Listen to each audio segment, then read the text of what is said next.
John Layfield, along with David Mercer. Welcome to everybody. So, Gary B., you say America got the raw deal with this deal? How so?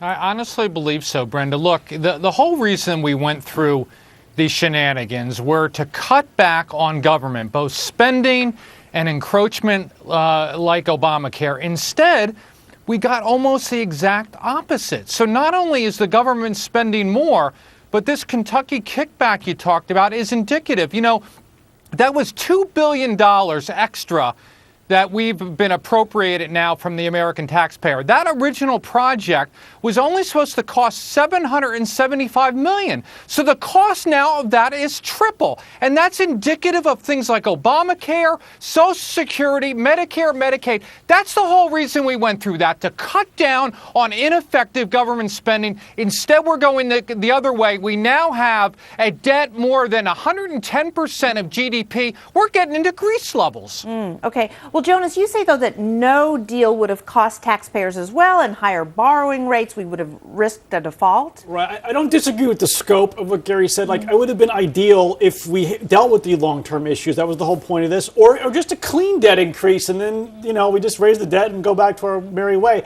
And we got the worst of all three worlds, but we didn't really, because there's still one thing worse than the bridge and all the junk they're going to throw in there in the poor, because that's how stuff gets done.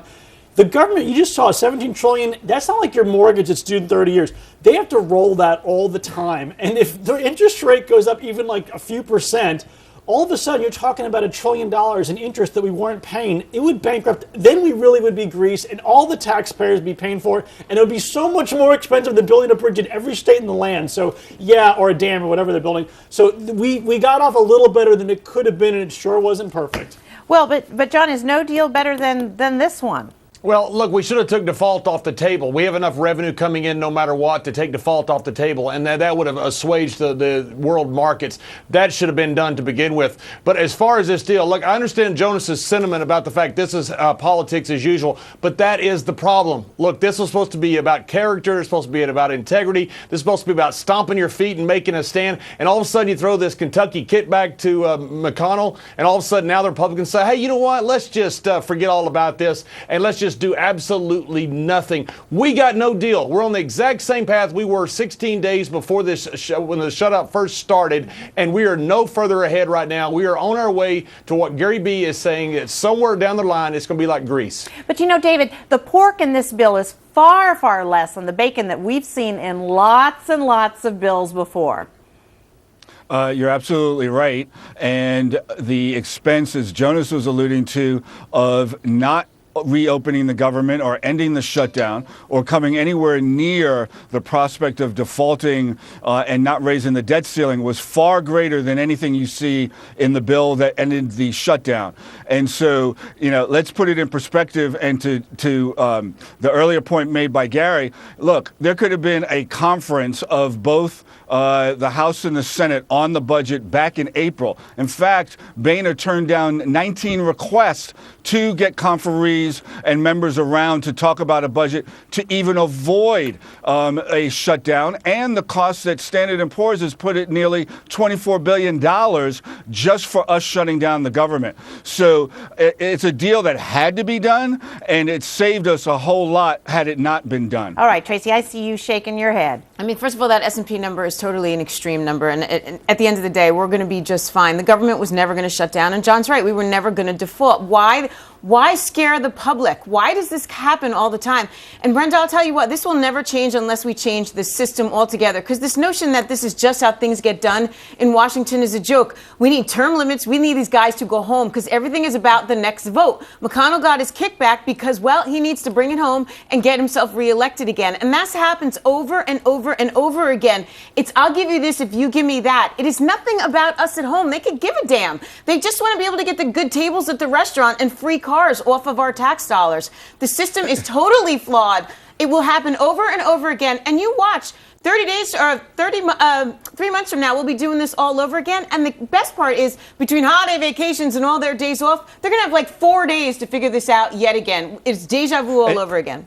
And that's why I think Senator McConnell said, because there is no need to scare the American public and there will not be another shutdown. And that's the point. We did not have to be here in the first place had it not been for the Tea Party and kind of requests that they were making or demands they were making. Well, you know what? We could point fingers all over the place. The point is, Gary, that when we hit the next debt ceiling, we're going to be in the middle of the campaign of 2014, and then, who knows how much pork there'll be in the next bill. Right. Oh, there's going to be a lot more, Brenda. We're going to roll this forward and forward. It's the old saw about the guy falling out the 40-story building. He's all the way down to the first floor, and he says, so far, so good. Eventually it's going to be splat, Brenda, and everyone's saying now, David encapsulizes, I don't blame him. He said, my gosh, all this, pain and woe that we avoided. Yes, we keep avoiding it by pushing it forward. At some point, David's grandchildren are going to have to pay the bills. That's what the Tea Party and everyone else is worried about. I think that's the responsible attitude to have, to be worried about what our grandchildren are going to pay instead of just keep spending. Hey, we're going to spend it. We got to keep things open. We got to do this. We got to do that. No. As Tracy points out, sometimes, at some point, someone has to stand up and say, no, we're not going to do it anymore. Well, Gary Gary. Hold on a minute. Hold on a minute, David. I want to ask John a question. This basically doesn't deal with the core issue, which is entitlements. They never can face that. Will we ever get there? We're going to have to at some point. I hope we get there soon. Look, we had Erskine Bowles. I don't know what kind of commission they're going to put together. It's a super duper committee. It was the super committee last time. It's super duper this time. Who spent 9 months on it. These guys are talking about spending 6 weeks on something. And look, the president said he would stand by them when they presented it. Before he even saw it, he was disavowing it. So were both sides of Congress. Remember, Senator Obama in 2006 said it's a lack of leadership to have to deal with the debt ceiling. He was right then about President Bush and the Congress. The same statement is right now about President Obama and both sides of Congress. There is a complete lack of leadership, integrity, and character in Washington, D.C. right now. You can buy any of these guys off if you just give them a little pork. But you're never going to talk about entitlements if you don't fix the system, because that's political suicide to talk about cutting grandma's Social Security check. And then you talk about entitlements, they're going to talk about tax hikes. And so the whole thing is circular, and we're back to square one. No one is going to do it for the votes. So, Brenda, to your point, never going to get done. Jonas? It would be awesome if you could have a small train wreck today to prevent a much larger train wreck down the road. But having a large train wreck today so you don't have one later doesn't make any sense. And it's not even a question of could we default or not default. Look, Italy's never defaulted. They pay 4.5% on government debt. We couldn't afford that with the amount of debt we have. We would be broke pretty much. We have to cut everything to make those interest payments. So just getting into a moment where investors don't trust us, default or no default, is something we can't handle at this point. So we have to be very careful in how we fix this long-term problem. And I guess we'll never fix it because people aren't ready to address it. Okay, that's got to be the last word. Well, from D.C. losing money to retailers going after more, what Macy's and JCPenney are doing on Turkey Day that has critics crying foul. But is anything wrong with it? The Cavuto gang debating it. But first,